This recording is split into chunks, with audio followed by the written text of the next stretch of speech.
Praise the Lord. மனுஷன் எடுத்துக்கிட்டா அவனுக்கு ஒரு பேர் கொடுக்கலாம். என்ன அப்படின்னா நிர்பந்தமான மனுஷன். இதை யார் சொல்றாங்கன்னு பார்த்தா அப்போஸ்தலனாகிய பவுல் சொல்றாரு.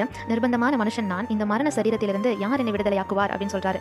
நிர்பந்தமான மனுஷன்னா விரும்புறதை செய்யாமல் விரும்பாததை செய்கிறது. மாம்சத்திற்குரிய காரியங்கள்ல சிக்கி தவித்து அதிலிருந்து விடுதலையாக முடியாமல் தவிக்கிறது. மாம்சத்திற்குரிய காரியம் அப்படின்னா பைபிள் எதை சொல்லுது அப்படின்னு பார்த்தோம்னா கோபம், பொறாமைகள், பகைகள், விரோதங்கள், வைராக்கியம், சண்டைகள், பிரிவினைகள், கொலைகள், வெறிகள், களியாட்டுகள், விபச்சாரம், வேசித்தனம், அசுத்தம், காமவிகாரம், மார்க்க பேதங்கள், பில்லி சூனியம், விக்கிரக ஆராதனை, இவைகள் எல்லாவற்றையும் மாம்சத்தின் கிரியைகள் அப்படின்னு சொல்லி வேதம் சொல்கிறது. அப்போ மனிதர்களாகிய நம்ம என்ன பண்றோம் அப்படின்னா இந்த மாம்சத்தின் காரியங்களில் நம்ம சிக்கி தவிக்கிறோம். நிர்பந்தமான மனுஷர்களாகிய நம்ம மாம்சத்தின் காரியங்களில் சிக்கி தவிக்கிறோம். நம்ம செய்யறது சில நேரம் நமக்கே பிடிக்காத அளவுக்கு மாம்சத்தில் நம்ம சிக்கி கொண்டு இருக்கிறோம்.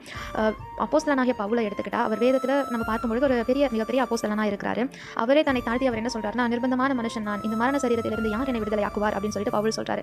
ஆனால் நம்ம சாதாரண மனுஷர்களாக இருக்கிறோம். பவுலோட ஒப்பிடும்பொழுது நம்மளாம் ஏமாத்துறோம். ஆனால் நம்ம அநேக நேரம் என்ன பண்றோம் அப்படின்னா நான் செய்யறது சரிதான், என் மனசாட்சியின்படி நான் சரியானதான் நான் செஞ்சுட்டு இருக்கேன், நான் பண்றது சரி, தப்பு என்கிட்ட இல்லை, அவங்க பண்றது தான் தப்பு அப்படின்னு சொல்லி ஒரு சில நேரம் நம்மளுடைய தவறை உணர முடியாதபடிக்கு நம்மளுடைய இருதயம் எப்படி ஆயிடுது அப்படின்னா மேட்டிமை ஆயிடுது. நிர்பந்தமான மனுஷன் அப்படின்னு சொல்லி நம்ம ஒத்துக்கொள்ள முடியாதபடிக்கு நம்மளுடைய இருதயம் என்ன ஆயிடுது அப்படின்னா மேட்டிமை ஆயிடுது. ஆனால் பவுலை பார்க்கும் பொழுது அவர் வந்து பெரிய ஊழியக்காரனா இருந்தாரு, அவர்கிட்ட குற்றம் எதுவும் இல்லை, அவர் எல்லாருக்கும் நன்மை செய்தாரு. ஆனாலும் அவர் தன்னை என்ன சொல்றாரு அப்படின்னா நிர்பந்தமான மனுஷன் நானும் இந்த மரண சரீரத்தில் நானும் பிடிக்கப்பட்டிருக்கேன், இந்த பாவத்தில் நானும் பிடிக்கப்பட்டிருக்கேன், இதுல இருந்து யார் என்னை விடுதலையாக்குவார் அப்படின்னு சொல்லி பவுல் ஒரு கேள்வி எழுப்புறாரு. அப்போ வேதம் நமக்கு சொல்லுது என்ன அப்படின்னா 2 கொரிந்தியர் 3:17 கர்த்தரே ஆவியானவர், கர்த்தருடைய ஆவி எங்கேயோ அங்கே விடுதலையும் உண்டு அப்படின்னு நம்ம பார்க்கிறோம். அப்போ இந்த நிர்பந்தமான மனுஷனா இருக்கிற நம்மள, பாவ சரீரத்தில் பிடிக்கப்பட்டிருக்கிற நம்மள, மரண சரீரத்தில் அகப்பட்டிருக்கிற நம்மள யாருனால விடுதலையாக்க முடியும் அப்படின்னு பார்த்தோம்னா கர்த்தருடைய ஆவியானவர்னால தான் நம்மை விடுதலையாக்க முடியும். ஆவியானவர் தேவன் நம்மளுக்காக எதற்காக கொடுத்தார் அப்படின்னா ஆவியானவர் நமக்கு பாவத்தை குறித்தும் நீதியை குறித்தும் நியாயத்தீர்ப்பை குறித்தும் கண்டித்து உணர்த்துகிறவராக இருக்கிறார்.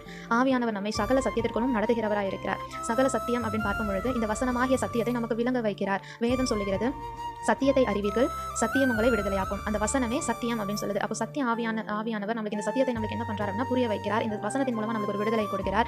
அப்போ ஆவியான தேவன் நம்மளுக்கு நம்ம விடுதலை ஆகும்படி நம்மளுக்கு உதவி செய்கிறவராக இருக்கிறார். இந்த நாளிலும் நம்ம பல காரியங்களை நம்ம சிக்கி தவிக்கலாம். நம்ம ஏற்கனவே பார்த்தபடி மாம்சத்தின் காரியங்கள் சொல்லி சில காரியங்களை பார்த்தோம். அந்த மாம்சத்தின் காரியங்களில் ஏதோ சிலவற்றில் நம்ம அகப்பட்டிருக்கலாம், அதிலிருந்து விடுதலையாக முடியாமல் நம்ம தவித்துக் கொண்டிருக்கலாம். இந்த நாளிலும் விடுதலையாக முடியாத காரியங்களில் பரிசுத்த ஆவியானவரே எனக்கு உதவி செய்யும், எனக்கு விடுதலை தாரும் அப்படின்னு ஜெபித்து இந்த உலக காரியங்களிலிருந்து நம்மை நாமே காத்துக்கொள்வோம். கர்த்தருடைய ஆவியானவர் விடுதலையை தருகிறவராய், இந்த உலகத்தின் காரியங்கள் எல்லாவற்றிலும் இருந்து விடுவிக்கிறவராய் உங்களோடு கூட இருந்து உங்களை நடத்துவாராக. இந்த நாள் இனிய நாளாக அமையட்டும். ஆமென்.